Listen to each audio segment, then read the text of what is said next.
Hi, to import contacts on your POCO F6, as a first step, you need to find the Contact tab, which looks like that. And here, we can just select this Organize tab on the bottom of the screen.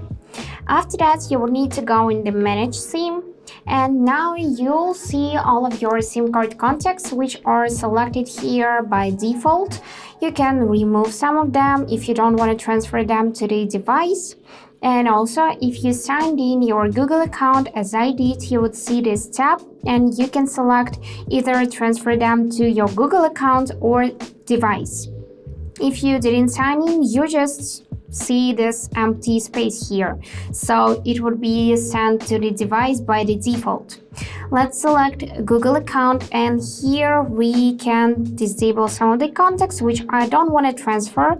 I'm just gonna leave my friend Maddie. And now to import those contacts to the device or to Google account, you just need to tap the import button.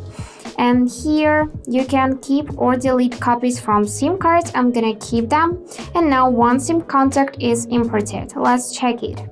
Here you can see that I currently have my SIM card first, and I'm gonna switch to my Google account. And now I will be able to see my contacts right here in this tab. So right in the phone contacts, you will see all of your imported contacts. And here is my friend Maddie. So that's it, how it works. Hope this video was helpful, and thank you for watching.